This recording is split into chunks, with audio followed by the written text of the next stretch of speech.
Hey guys, welcome back to a brand new video, and in today's video, we're going to be talking about the 2022 Senate elections and the House elections, but mostly the Senate elections, and why the 2022 midterms will probably not be a red wave, despite what history tells us, because for those of you who don't know, usually when you have the party in power, right now it's going to be the Democratic Party for the next 2 years at least, or next 4 technically, because party of power essentially is the president's party.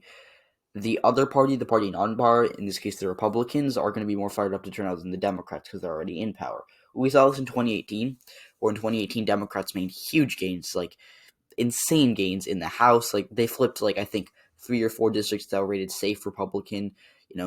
For example, New Mexico's first district. It's no, I think it's the second district. It's the southernmost district that now belongs to Yvette Herrell that flipped back to the Republicans this year. But in 2018, in 2016 that was a 21-point Republican district, and then the Democrats flipped it in 2018. We saw a similar thing in Oklahoma's fifth district. Kendra Horn won a 20-point Republican district from 2016 and turned it into a tilt Democrat district, and then she lost her seat in 2020. So, yeah. But, really, the Democratic Party had a great year in 2018, and I know they lost Senate seats, but, where'd they lose these Senate seats? They lost them in Missouri. Claire McCaskill lost to Josh Hawley. They lost one in North Dakota, which was very expected. I mean, that was essentially, Heidi Heitkamp was the Cory Gardner of 2018, or the Doug Jones of 2018, if you will. They lost a seat in Indiana that I think they could have won that seat. I think Joe Donnelly didn't run a good campaign, but, it's still a 20-point Trump state, and he only lost by, I think, 5 or 6%. And then the one, lost that they, I think, really could have prevented was in Florida, where they lost Bill Nelson's seat to Governor Rick Scott. Scott was a good candidate. I mean, he was a popular governor who had, I guess, appeal to moderates and Republicans and even some Democrats.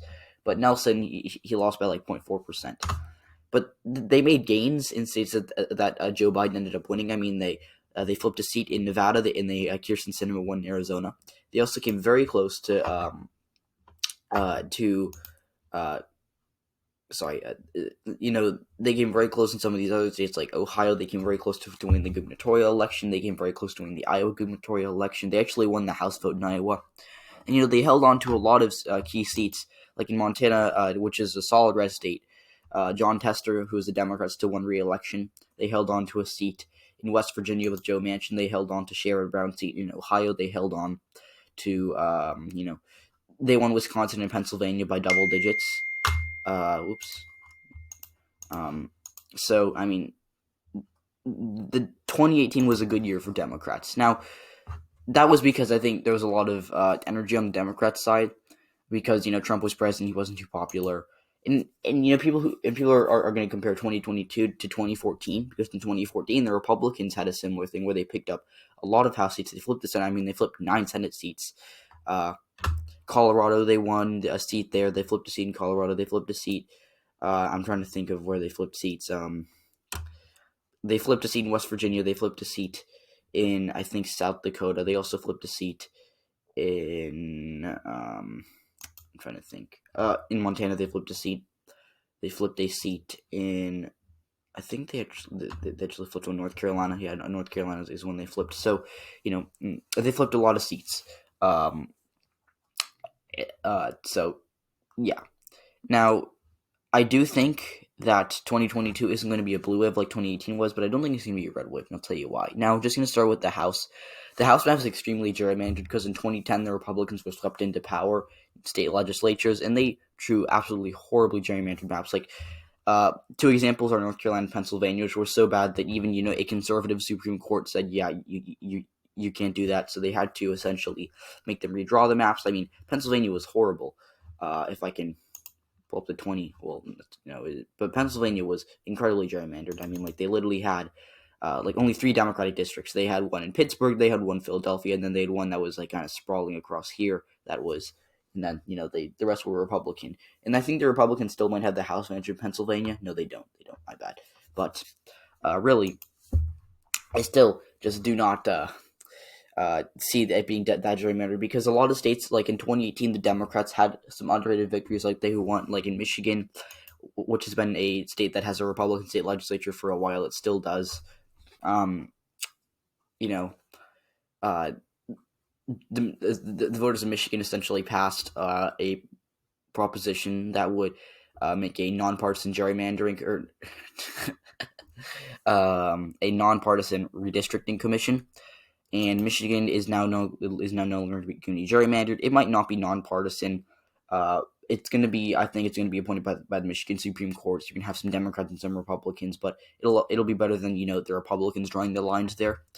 California and Illinois have kind of a similar but different thing where that their judges get to appoint the and I say this in quotes, nonpartisan redistricting commission.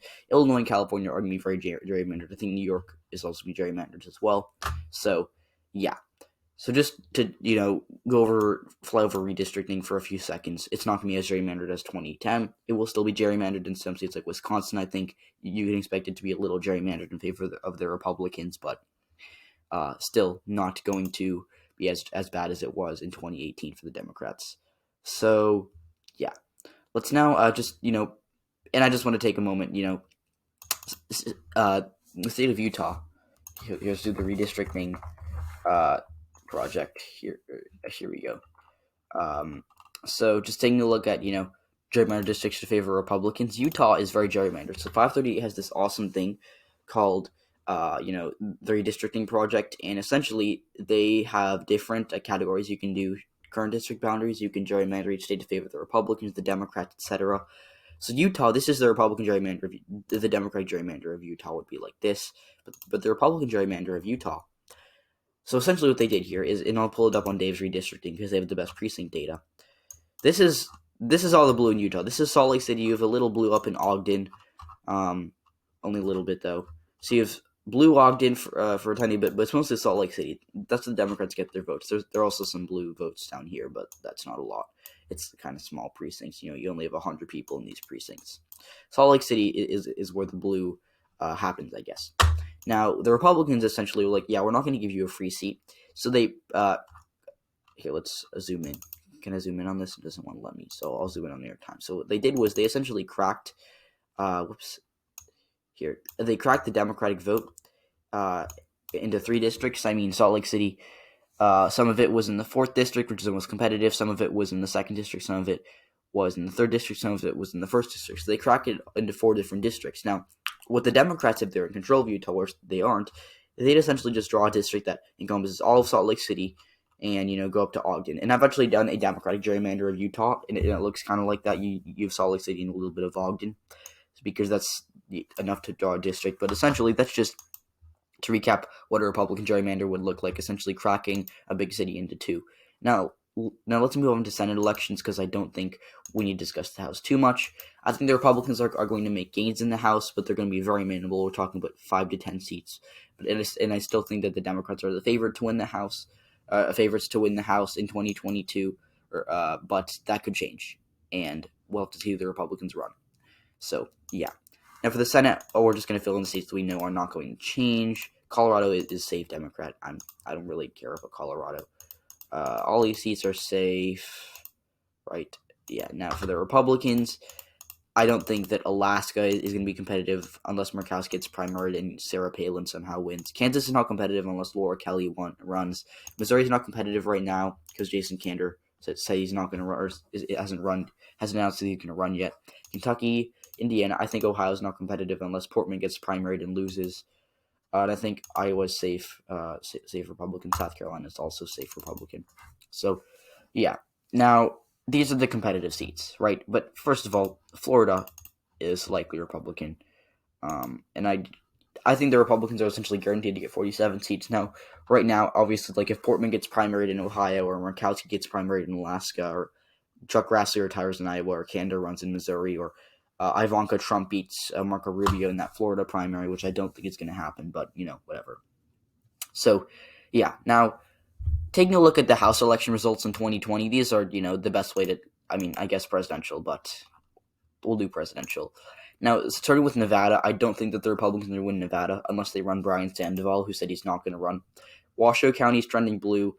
Clark County had a little bit of a red shift. That's just because Trump did better with Hispanics in the House. It didn't change at all. So I think Nevada's going to stay blue. I think Arizona with Mark Kelly. It was close. Biden only won in the state by 0.3%, but I think Kelly did 2% better than Biden in the state. I think Kelly would. We'll just talk about the Senate elections for a second. Arizona, where Kelly beat McSally by 2.4%. I mean, he came very close to winning Navajo County. He lost it by 5. He won Maricopa by 4%. He did better in Pima County. He did better in Santa Cruz County. So I don't see the Republicans flipping this seat. They don't really have anyone to run. Kelly Ward is the only big name. I don't think Ducey's going to run after slashing his relationship with Trump. I mean, Trump has really cost the Republican Party a lot of these seats in 2022, and he cost them the Georgia runoffs. So, yeah. But I think Arizona is going to stay blue. Now, New Hampshire is likely Democratic unless Sununu runs, which he might. There's like a 50% chance he might run. So it's kind of a toss-up right now, I guess. But right now, it's likely Democrat just because he hasn't announced he's running. Same with, Missouri, we're talking about lean Republican if Jason Kander runs for the Democrats. But again, he hasn't announced that, so we don't want to assume things. So Georgia also, Ossoff's seat is safe because he is going to be there until 2026 at least. And I think Warnock's seat is also lean D. I mean, he ended up, or was the special election? He ended up beating Loeffler by more than we expected. I mean, Evan Scrimshaw was and Lakshaya Jain were the only ones that I saw, along with Nate Cohen, who said that this is a lean Democratic race. The others I just had it as toss-up, myself included. I said it was tilt Democrat, but Warnock did a little better than I thought. So I don't see the Republicans getting the turnout they need, and they don't really have anyone to run in Georgia. I mean, like, who are the Republicans going to run? Also, in my computer, decided to lag. Just for a second, who are the Republicans going to run in Georgia? They're not running Brian Kemp. He'd get destroyed, and he's going to run for re-election as governor in 2022. Kelly Loeffler would be a horrible candidate. I mean, Purdue just lost. He's not going to run again. And then who does it come down to? I mean, Brad Raffensperger is not going to run.